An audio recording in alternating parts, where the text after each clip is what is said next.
I'm doing Depp vs. Heard, pop culture, entertainment, things like that. This here is from TMZ. It's called Johnny Depp, Jeff Beck sue man who says they stole lyrics. It's textbook shakedown from October 21st, 2022, so it's still pretty new.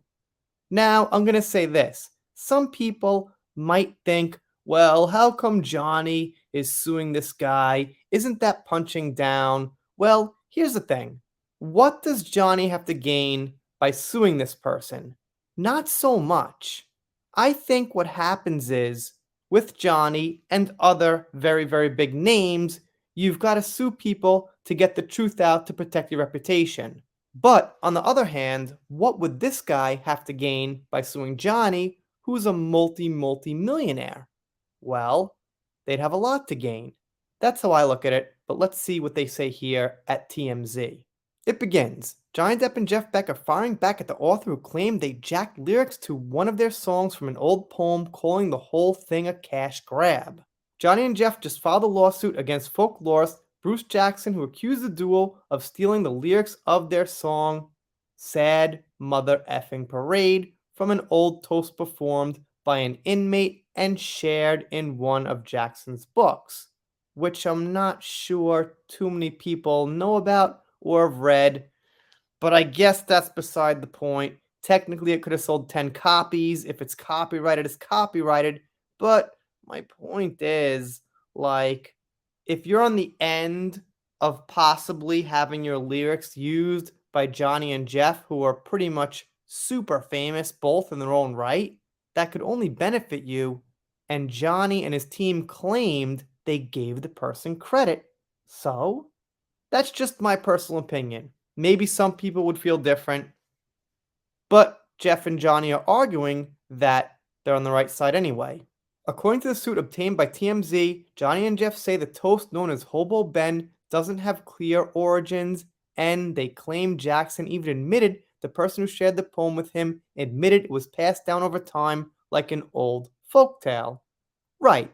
The implication being that it's kind of like copywriting saying it's raining cats and dogs, and someone's like, it's raining cats and dogs in my song. You can't use that. But then you're like, well, that's just kind of something people have said for hundreds of years. Maybe a little bit like that. The Hobo Bento goes, ladies of culture and beauty so refined, is there one among you that would grant me wine? I'm raggedy, I know, but I have no stink, and God bless the lady that'll buy me a drink. Heavy-hipped Haiti turned to Nadine with a laugh and said, what a funky mother effing really need child is a bath.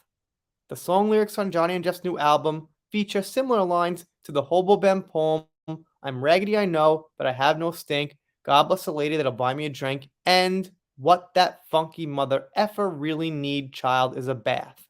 Alright, pretty similar. So it all depends on who actually wrote that line, if it was this guy Bruce, or if it was something like they're claiming just got passed down like a folktale. In their suit, Johnny and Jeff claimed Jackson fired off legal letters asserting he was the rightful owner of the only known authorized transcription and recording of Hobo Ben, but the pair claims Jackson tellingly never said he had owned the rights to the toast itself because he knew he couldn't own a copyright to an old folktale. So that's their argument. Alright, that sounds pretty good too. Jackson's also blasted Johnny and Jeff in the media, telling Rolling Stone, I've been publishing stuff for 50 years, and this is the first time anybody has just ripped off something and put his own name on it. Johnny and Jeff are ripping Jackson for what they say is an old-fashioned shakedown, and they want damages, and for a judge to declare they didn't commit copyright infringement by using parts of the Hobo Ben toast in their song. It seems like this whole case will come down to the origin of those lyrics. I'm going to assume both legal teams will be researching that and finding it out. Not for nothing, it does look pretty similar. And then it comes down to, like, what's that really worth? Like, what does Bruce lose from them using that? What does he gain from them using that, even without any kind of law stuff on the table? Anyway, looks like this is just getting started. More details will come out. I'll be following it. Seems pretty interesting. I'm following some of Johnny's music news anyway. Let me know what you think down below. Doing shoutouts, special thanks, Things like that. If you're not subscribed here, consider it. And if you don't, I'll be sad, but I'll get over it. See you next time.